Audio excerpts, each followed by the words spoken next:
Ah bah tiens, salut Tiff, ça va? Tu m'entends là? Là j'ai une terreur juste à côté de moi, là regarde. Il te passe le coucou.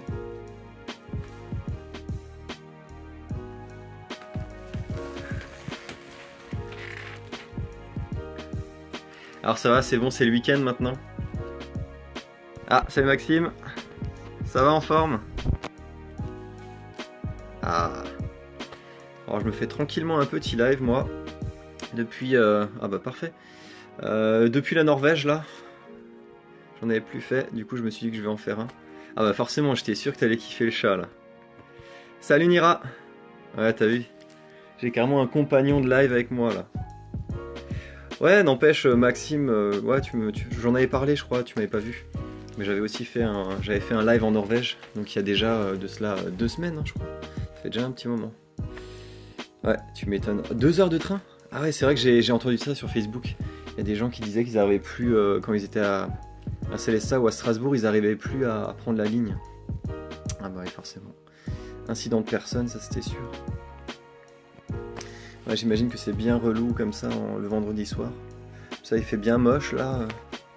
En ce moment, il pleut pas mal. Vraiment, un temps automnal, c'est pas génial, on va dire, en ce moment. Mais bon, on fait avec. J'espère en tout cas que ça va bien chez vous. Il n'y a pas trop... Ouais. Ah bah écoute, moi, Maxime, ça va au top là. Hein. Là, je suis encore en Alsace là pendant 2 semaines. Non, c'est même plus 2 semaines, c'est 1 semaine et demie, puisque c'est pas ce lundi, mais le lundi d'après que je reviens à Lyon. Donc voilà, là je profite encore de l'Alsace, même s'il fait carrément moche. J'espère toi Maxime que tu es dans un endroit un peu plus chaud. Tu m'avais dit que tu partais en septembre de nouveau dans une nouvelle destination, après Barcelone et la Norvège. Alors, comment bien commencer le week-end? Ouais, tu m'étonnes. Avec les trains, bref c'est essentiel. Alors c'est quoi le sujet ce soir? Eh bien ce soir c'est tout simplement parce que alors, le sujet c'est ne pas faire du low cost. Tout simplement parce que pendant cette semaine, je suis sur des différents groupes Facebook en fait de web designers, graphistes, freelance et autres. Et en fait, il y avait des mecs qui faisaient de l'auto-promo. Et en fait, c'était de l'auto-promo qui était vraiment bas de gamme. Les mecs, ils étaient sur 5euros.com, sur Fiverr et tout. Et je me suis juste dit, je sais pas, moi j'ai balancé un commentaire. Et le mec, il a commencé à se chauffer. Il y avait un deuxième mec qui a commencé à lui mettre des petits pics comme ça pour dire que c'est pas la bonne méthode à avoir. Et en fait, le mec, au fur et à mesure, il a commencé à nous prouver les bienfaits d'être sur des plateformes de ce type-là, du style 5euros.com et compagnie. Sauf que le mec nous dit oui, mais c'est des micro-transactions. Après, j'ai des clients et je peux leur permettre de payer plus cher pour d'autres prestations et tout. Mais en fait, c'est totalement faux. Parce que, ok, si le mec il veut avoir un petit 1000 € par mois en étant auto-entrepreneur, ok, peut-être, mais avec 1000 € par mois, tu fais rien. T'es largement en dessous du SMIC. Donc en fait ça m'a un peu énervé de voir que des mecs en fait ils pensent que la bonne stratégie quand tu es auto-entrepreneur c'est de faire des petites prestations, d'en faire beaucoup et ensuite d'avoir des clients. En fait le problème c'est que moi c'est pareil, j'ai aussi travaillé pour des clients qui étaient un peu moins chers au début de mon activité et je me suis vite rendu compte que ces clients pas chers en fait si au fur et à mesure du temps low cost, et non c'est pas... Ah, sur Booking sur le... Ouais. Ah mais c'est pas low, là t'as écrit low en mode pénal. C'est L-O-W. C'est pas L-A-W. Ouais, non, mais du coup, ça m'a un peu énervé parce que le mec, en fait, il pense qu'il va pouvoir s'en sortir en faisant du low cost. Sauf que c'est pas le cas, moi j'en avais fait. Et en fait, les clients pour qui tu as fait des prestations pas trop chères au début de la collaboration, bah forcément, ces gens-là, quand ils reviennent vers toi, ils pensent avoir exactement le même prix. Donc si toi, au fur et à mesure, tu augmentes tes tarifs, bah ces gens-là, s'ils reviennent 6 mois ou 1 an plus tard, ils vont se dire, mais mince, toi, tu as augmenté tes tarifs, donc je veux plus de toi, en fait. Tout simplement. C'est-à-dire que les clients que tu as eu à un moment donné X, à part si c'est des bons clients. Salut Benjo, ça va? Du coup, à part si c'est des bons clients et que tu arrives à leur montrer que tu peux leur faire grandir leur business et que tu peux les faire payer plus cher, bah ces mecs-là en fait ils vont se barrer. Donc ça sert à rien d'avoir des clients low cost que tu as envie d'essayer de faire augmenter de tarifs par la suite. Autant avoir directement des clients premium, des clients qui comprennent déjà d'un côté les problématiques d'entrepreneur et les tarifs que tu es censé prendre, et de l'autre côté le côté vraiment expert que toi finalement tu as un certain tarif Et ce tarif-là, vu que tu es un expert, tu es censé avoir un tarif plus élevé qui va leur donner des résultats. Des industriels ou même des boîtes ou des marques qui vont payer un certain tarif, si derrière toi tu leur ramènes beaucoup plus, ils s'en foutent en fait de payer un certain tarif, puisque s'ils sont gagnants derrière, c'est le plus important. Le plus important, c'est pas de se dire tiens, une prestation coûte 500 000 euros. Si derrière toi tu leur fais gagner, je sais pas moi, 5 ou 10 000 euros derrière, finalement c'est beaucoup plus intéressant. Écoute, ouais, ça va très bien. Ce que je disais encore avant, non, ça se passe bien là, j'avais bien profité de l'Alsace pendant 1 ou 2 mois. Pendant 1 ou 2 mois, j'ai profité de l'Alsace, il faisait bien chaud et tout. Et là, du coup, dans 1 semaine et demie, c'est le retour à Lyon. Donc non, c'est super sympa. Après, là, je vois que le temps commence à se gâter, là, on dirait qu'on est en automne-novembre. Donc je me dis juste... Hey Lucie, ça va?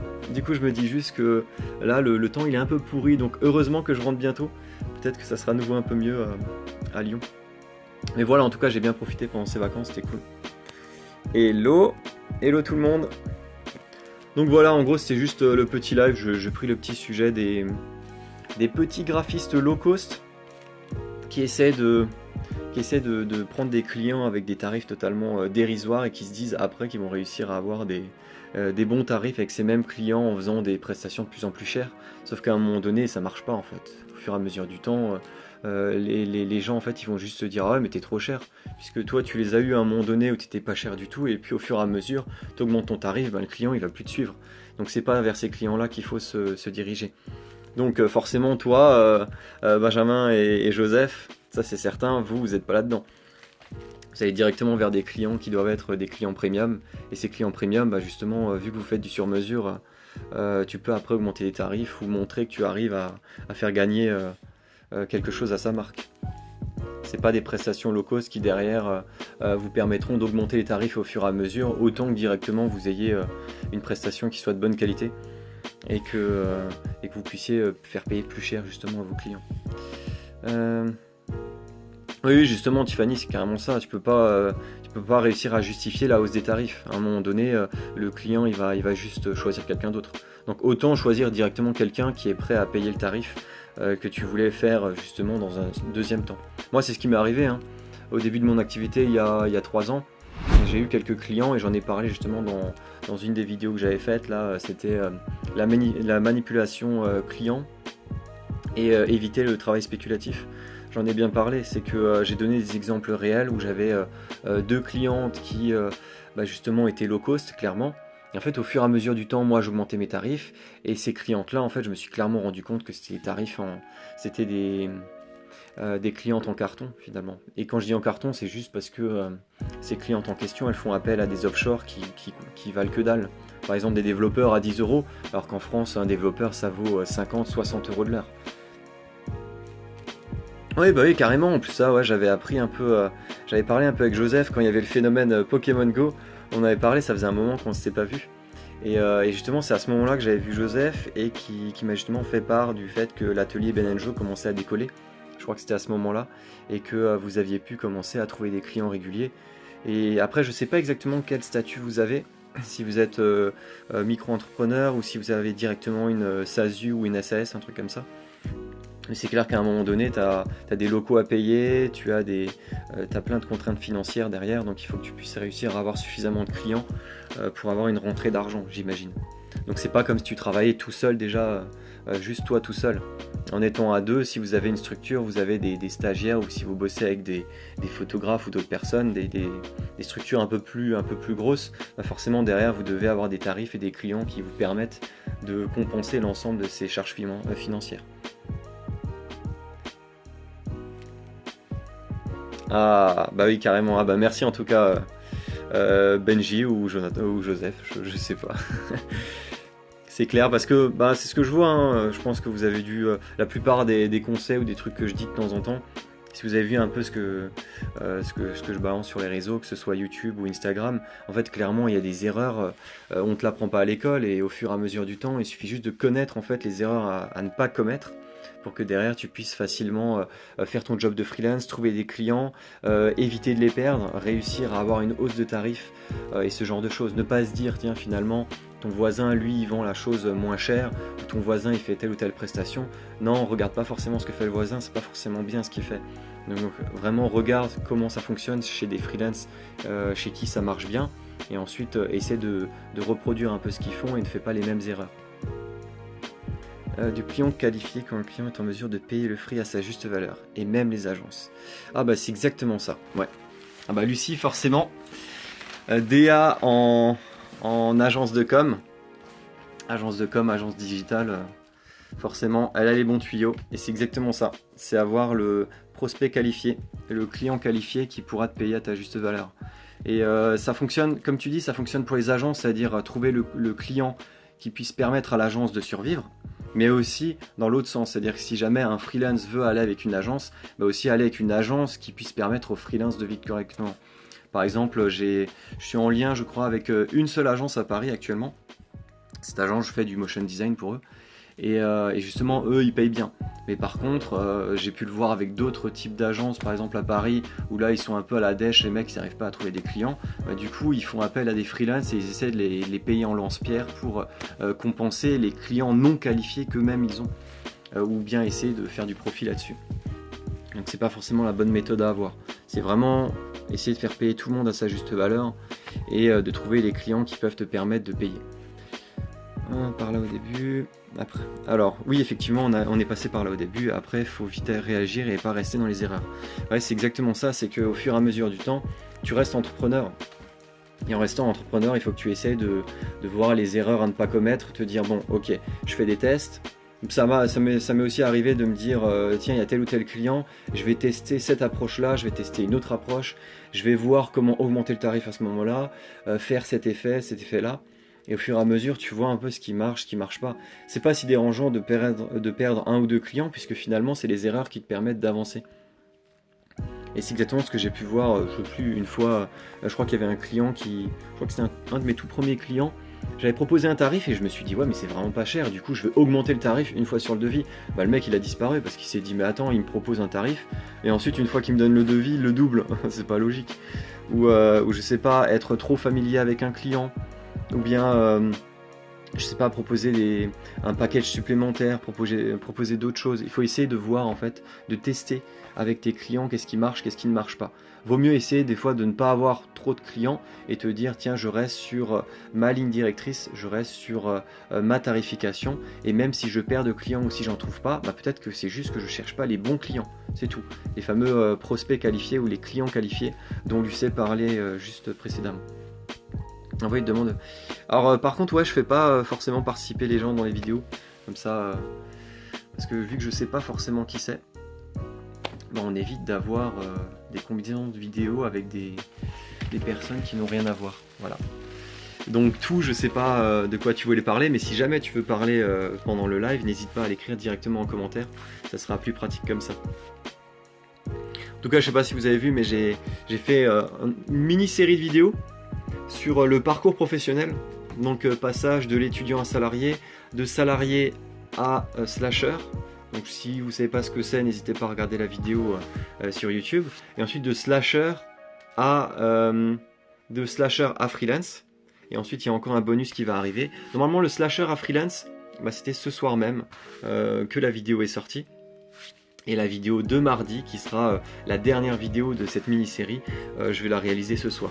Je vais certainement là me préparer et ce soir je vais tourner les vidéos de la semaine prochaine.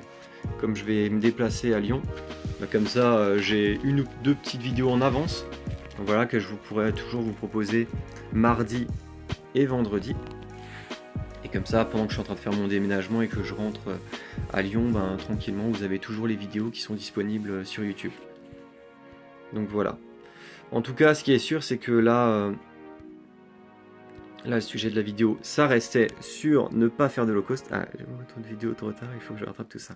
Ah, mais Chloé, comme dit, toi, tu connais déjà la plupart de ces sujets et de ces problématiques, j'imagine. Parce que là, ça fait quoi? Ça va bientôt faire 1 an, non, que t'es freelance maintenant? Freelance à temps complet. Donc forcément, il y a pas mal de vidéos ou de problématiques que tu dois déjà connaître. Et après, comme dit, hein, si jamais tu regardes directement le titre de la vidéo, et en fonction du titre de la vidéo, tu verras assez rapidement si le sujet pourra être utile ou pas. Ceci, c'est l'avantage, c'est que j'ai pas forcément des titres vraiment racoleurs en disant ah vous imaginez pas ce qu'il a fait. Non, je mets directement en noir et blanc de quoi je vais parler. Si par exemple là le live par exemple je vais le mettre directement sur YouTube. Nope, depuis février. Ah bah purée, c'est finalement assez récent, donc 6 mois. Bah, par exemple cette vidéo là je vais certainement juste mettre live et ne pas être low cost ou un truc comme ça. Ne sois pas low cost et ne commence pas par les sites 5€.com et Fiverr. Déjà parce que ça énerve les freelances normaux, parce que c'est juste inadmissible. Ce que j'avais d'ailleurs dit au mec là en commentaire, c'était c'est simple, le temps d'écrire mon commentaire, tu m'as déjà coûté 5€. Voilà. En punchline par rapport à ce que le mec avait fait. Ah bah les grands esprits se rencontrent, hein, Chloé, Ben and Joe. Donc voilà en tout cas cette vidéo certainement que j'ai créée live pour toi freelance au sujet du low cost, et ne surtout pas en faire parce que sinon tes clients finalement tu vas pas pouvoir augmenter tes tarifs au fur et à mesure du temps. Il faudra forcément qu'à un moment donné tu passes à des clients dans une marque, enfin des clients supérieurs, des clients qualifiés, des clients qui soient vraiment en lien avec ce que tu voudrais gagner toi en tant que freelance. Et à un moment donné, en fait, tu peux pas augmenter tes tarifs en même temps que tes clients. Si tu as eu des clients low cost, tu vas pas pouvoir augmenter la tarification. Donc certainement que je l'écrirai comme ça directement en mode live. Ce qui est juste dommage, c'est qu'on voit pas les commentaires. Quand on enregistre le live sur Instagram, on n'a pas les différents commentaires en vidéo. Du coup, c'est-à-dire que si là je commence à lire les commentaires des gens, en fait, enfin si je commence à les commenter, vous ne saurez pas forcément de quoi je parle. Non mais Chloé, en fait, te pose pas la question. Hein. Tu sais pas si c'est Ben and Joe, mais en fait, moi je sais jamais. Hein. En fait, les deux, ils me répondent ou ils m'envoient des messages quand je suis en live ou autre, mais en fait, ils me disent jamais. Tu vois, je leur dis ah ouais, mais c'est qui est là, et en fait, ils me disent jamais si c'est l'un ou l'autre. C'est genre, c'est la surprise totale. C'est vraiment une entité, tu vois. C'est une agence, en fait, c'est une seule et même personne. Ah mais c'est pareil, là, c'est Chloé et Jonathan. Hein?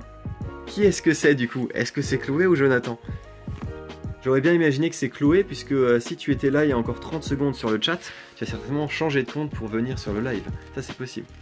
Ah, cette fois, c'est les deux en plus, c'est-à-dire que vous êtes l'un derrière l'autre, comme ça, avec la tête de Jean-Joseph qui est ici. Non mais en tout cas c'est cool. Là pendant cet été, je sais pas si vous avez eu beaucoup de clients vous, mais c'est comme j'en avais parlé sur la vidéo des vacances, c'est que finalement en fait il n'y a pas, enfin franchement le mois d'août il était totalement mort, il n'y avait presque personne, du coup j'en ai profité pour partir en vacances, je pense que vous aviez vu avec la Norvège et sur Instagram avec les stories. Et sinon ce que j'ai fait c'est des formations, je me suis formé à la pub Facebook et tout. Donc c'était super intéressant, et donc l'objectif c'est que dès septembre, là, donc dès la semaine prochaine, je puisse voir comment booster un peu mon business en proposant ce que je propose déjà maintenant, et en essayant de faire par exemple de la pub Facebook, en faisant du démarchage à travers Facebook, Instagram ou autre. Là tu as la flemme de changer. Bah donc c'est qui alors? C'est pas Chloé alors sur Chloé Jonathan Studio? Je suis encore là, flemme de changer. Bah ouais, bah c'est Jonathan alors qui a le profil en ce moment. Mais voilà, en tout cas c'était cool. N'hésitez pas de profiter encore de vos quelques jours de vacances si jamais vous n'avez pas de clients. Et puis en septembre, comme dit, c'est le renouveau. Hein. Là, les gens ils sont plus en vacances. On va pouvoir rebooster un peu tout ça, retrouver des clients qualifiés, des clients qui sont prêts à nous payer pour nos services. Alors, n'hésitez pas à booster à partir de la semaine prochaine, essayez de trouver les prochains prospects, de démarcher un peu, que ce soit en physique, sur les réseaux, sur le web, avec votre site internet que vous avez bossé pendant les vacances. Ah, c'est jamais les vacances. Ouais, je sais, c'est un peu le cas tout le temps en fait. C'est jamais les vacances. Même quand c'est les vacances, t'as ton téléphone qui est tout le temps là, t'es pas sûr qu'il y ait un petit mail d'un client qui dise ah tiens, il faut que je fasse ça. Après, toi, la subtilité, c'est que Jonathan, si jamais vous êtes à deux, en fait, j'allais dire une connerie. Si vous êtes à deux, il y en a un qui peut faire le boulot de l'autre. Mais en fait, non. Si vous partez en vacances, vous allez être certainement les deux ensemble en vacances. Donc, non, ça marche pas. Par contre, Ben and Joe, ça c'est possible. J'imagine. Les deux vont pas forcément partir en vacances en même temps. Comme ça, vous pouvez continuer d'avoir une sorte de maintenance avec les clients que vous avez déjà. Et ça, c'est plutôt pas mal. Essayez d'être en lien avec je sais pas moi, des créatifs ou des personnes qui ont le même boulot que vous. pour que justement vous puissiez être dispo H24 toute l'année. Comme ça, vous êtes presque sûr qu'il y a une maintenance, et si jamais un client a besoin d'une prestation, s'il a un problème vis-à-vis de quelque chose, bah finalement, vous pourrez toujours le tenir informé puisque l'un des deux ne sera pas en vacances. Donc ouais, c'est plutôt cool ça. Alors, comment est-ce que je peux envoyer un petit coucou? Ah bah, je sais pas comment faire, tiens. Homer, bah écoute, merci, je te dis salut aussi à toi aussi. Donc voilà, en tout cas, j'ai fait ce petit live. Voilà, pour parler un peu du low cost et de tout ça. Puis vous parler un peu de la rentrée. En tout cas, je vais continuer moi à faire 2 vidéos par semaine avec des sujets un peu différents au sujet du freelancing. Là, vu qu'à partir du mois prochain, l'activité reprend correctement, vu que les clients, j'imagine, ils seront de nouveau un peu de retour, bah, je vais aussi essayer de booster pour toi freelance en faisant des publicités Facebook ou autre pour essayer de booster un peu tout ça. Donc voilà, je vous tiendrai au courant, si jamais suivez la page Instagram et tout. De toute façon, je mets tout ça en info. Oui, bah exactement, bah moi ça va être pareil. Donc moi je vais continuer ma soirée en faisant des tournages de Pour Toi Freelance. Comme ça, la semaine prochaine, vous aurez vos vidéos mardi et vendredi. Et puis voilà, bah écoutez, on se dit à tous bonne soirée alors. Loupez pas votre train, surtout avec la pluie là. J'espère qu'il n'y aura pas de retard. Et puis Chloé et Jonathan, passez une très bonne soirée, un très bon week-end. Et puis pourquoi pas, bientôt à Paris. Peut-être qu'on pourra se revoir un de ces quatre. Mais en tout cas, je vous laisse alors. Écoutez, bonne soirée à tous. Et je vous dis à une prochaine. Allez, alors ça te prend combien de temps? Attends, je te réponds encore à ça alors. Bah écoute, pour chaque vidéo, je dirais que ça me prend environ 3 heures. 3 heures, c'est-à-dire que là par exemple, si je tourne, ça va me prendre environ 45 minutes, 1 heure pour tout mettre en place, pour tourner, faire l'ensemble de mes plans et tout. Ensuite, donc ça c'était 1 heure pour le tournage. Ensuite le montage c'est environ 1 heure. Et ensuite tu rajoutes encore 1 heure pour tout le reste. C'est-à-dire que 1 heure c'est absolument tout le reste. Tu vois, gestion d'Instagram, l'envoi sur YouTube, la gestion de la mise en ligne sur YouTube. Donc voilà, c'est environ 3 heures par vidéo. Ouais. Bah écoute, ça va encore hein. T'imagines même pas Jonathan. C'est que là t'imagines que c'est des vidéos que je fais entre 10 et 15 minutes. Des vidéos de 10-15 minutes qui mettent 3 heures. Bah dis-toi que si jamais je rajoute des effets, des images qui apparaissent et tout, exactement comme les freelances, comme les youtubeurs. Je sais pas si vous regardez un peu les youtubeurs qui mettent plein d'images partout, mais ces mecs, j'imagine même pas combien de temps ils passent. Je suis certain que par vidéo, les mecs ils passent entre 20 et 30 heures. Ça va être énorme. Parce qu'en fait, plus tu rajoutes d'animation et de motion design dedans, en faisant des recherches avec les images que tu vas mettre, ta tête à toi, des images qui viennent, qui sortent, des zooms, tu vois, comme ça. Genre des fois, tu vois, les youtubeurs, ils parlent et ensuite ils ont des zooms comme ça pour rajouter un peu d'énergie. Et en fait, tout ça, j'imagine que ça prend un temps fou en fait à faire. Donc eux, je pense qu'ils sont à 20 heures. Donc moi, 3 heures, j'ai vraiment fait en sorte d'optimiser au maximum le montage et tout et la mise en ligne. Ouais, c'est clair, des explosions et tout. Ah, tu pensais que c'est plus de 3 heures? Bah non, écoute, j'ai essayé d'optimiser au maximum parce que forcément, avec le job de freelance, tu peux pas te permettre de mettre 5 ou 6 heures par vidéo, c'est pas possible. Surtout que si j'en fais 2 par semaine, t'imagines que c'est 6 heures par semaine que je passe à faire des vidéos. Et des fois, c'est peut-être même un peu plus si jamais je fais un live, si jamais je fais des publications sur Instagram ou autre. Non, tu peux pas forcément te le permettre, surtout que mon activité principale reste Pour Toi Freelance et ça reste mon activité de freelance. Et Pour Toi Freelance, c'est vraiment un à côté où je propose des conseils à propos de cela. Mais non, j'ai vraiment optimisé au maximum parce que je savais que si jamais une seule vidéo me prenait 1 heure ou 2 heures de plus, bah forcément au fur et à mesure du mois ça te fait 10, 15, 20 heures en plus et à un moment donné tu peux pas gérer tout ça. Si tu fais ton activité de freelance et en plus tu fais ça à côté, bah, tu vas forcément soit te bouffer ton activité de freelance, soit tu vas bouffer ton activité personnelle. Donc à un moment donné, moi je voulais pas faire ça. Je voulais pas que ça rogne sur quelque chose. Au contraire, c'est un peu plus comme si je bossais pour de la prospection ou pour mon site internet. C'est juste du temps en moins que je vais passer à ça en fait. Donc tout simplement. Et ouais, il faut tout réfléchir avant. Hein. Avant de lancer la chaîne, j'ai réfléchi au moins 2 mois avant de me lancer et de faire mes vidéos. Tout simplement parce qu'il fallait tous les sujets, c'est à partir de rien, de te dire que tu dois faire des vidéos 2 fois par semaine, c'est énorme parce que ça fait 100 sujets par an. Tu t'imagines toi traiter 100 sujets par an, il faut te dire en fait, bah tiens, toutes les idées que tu as en tête, à chaque fois tu as des problèmes. Moi en tant que freelance, à chaque fois, tous les jours, toutes les semaines, à chaque fois que je parlais avec un client et que je me disais, ah bah tiens, ça je peux en faire une vidéo. Quand je parlais justement à Chloé, quand elle me posait des questions, bah tiens, ça je vais en faire une vidéo, ça aussi, ça aussi. Et justement, Chloé, t'y es pas pour rien. C'est aussi grâce à toi que j'ai commencé ces vidéos-là. Tout simplement parce que à certains moments tu me posais des questions par rapport au freelancing vu que tu avais commencé en février, et c'est à partir de là que je me suis dit ah bah tiens ça peut être un sujet, ça aussi, ça aussi. Et du coup au fur et à mesure je me suis dit tiens je vais commencer plutôt par le freelancing, les logos, cartes de visite. Au fur et à mesure je parle du parcours scolaire parce qu'il y a la rentrée qui arrive. Ensuite je vais parler d'autres choses, des chartes graphiques, peut-être des sites internet, parler de choses un peu plus techniques. Donc au fur et à mesure du temps forcément les sujets vont évoluer, mais donc j'ai vraiment pensé à l'avance comment est-ce que je pouvais goupiller tout ça, parce que ça peut être un gouffre à temps en fait si tu veux, et ça peut être mal fait aussi. Si jamais je fais un pour toi freelance et que je fais des sujets qui sont pas intéressants, que les gens aiment pas ou qui ont aucun intérêt, ou que le format n'est pas bon, au final personne va suivre ce que je fais et puis ça servira à rien. Donc j'ai vraiment pensé tout ça en amont pour que ce soit le mieux possible. Voilà. Alors désolé le nom, je sais pas par rapport à quoi c'était, vu que j'ai parlé à fond. Voilà, donc si jamais vous n'avez plus de questions, si vous n'avez plus rien, moi ce que je vais faire, c'est que je vais tranquillement me préparer à mettre la petite caméra et tout pour filmer mes vidéos pour toi freelance pour la semaine prochaine.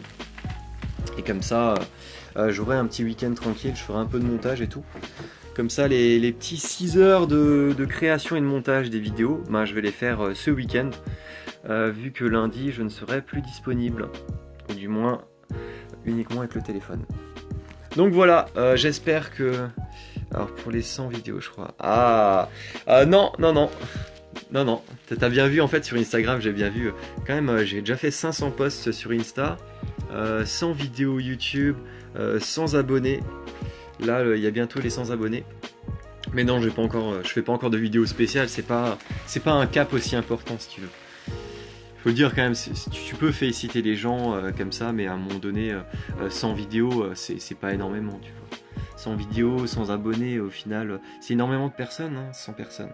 Mais tu te dis que c'est pas grand chose par rapport à d'autres youtubeurs qui, eux, fêtent leurs millions d'abonnés ou autres. Même si c'est pas du tout ce que je vise, De toute façon, des freelances en France, il n'y en a pas non plus des PLT ou des gens qui vont suivre les vidéos.